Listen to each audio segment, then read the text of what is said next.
Now let me show you how to take care of your pads. When you finish with the treatment and you want to take the pads off, do not pull on the wire, because if you pull on the wire, it'll make this come loose and then the pads won't work. So grab the pads and pull it off your skin.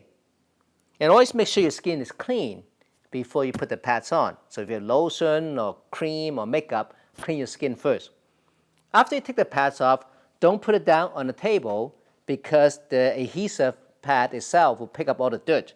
So always put it back onto the protective gel that comes with your system.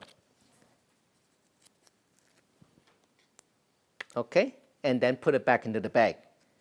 Now, a couple things.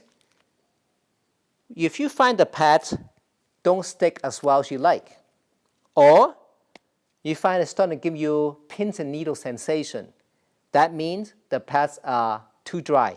So you need to moisten them. So get yourself a glass of water, dip your finger in the water, and just rub some water over the gel surface. Wait about 10 to 15 seconds. The moisture will be absorbed by the gel, and then the pads will be sticky and conduct better right away. So very simple. Now those are disposable but reusable pads. You can reuse them about 100 times, sometimes a little bit more, sometimes a little less, depending on your skin condition. If you find they don't stick anymore or they don't feel good, it gives you, pins and needle sensation, then it's time to put new pads on. Now to change to new pads, you just pull the wires apart,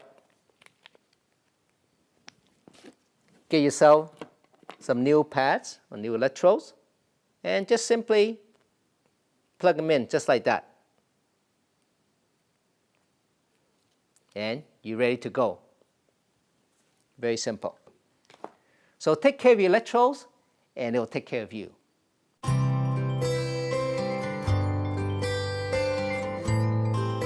My pain therapy system is safe to use even if you have diabetes and if you're on other medication already, because there's no chemicals involved, so you can use it safely as often as you like, for as long as you like, with no side effects and no worry, just feeling good.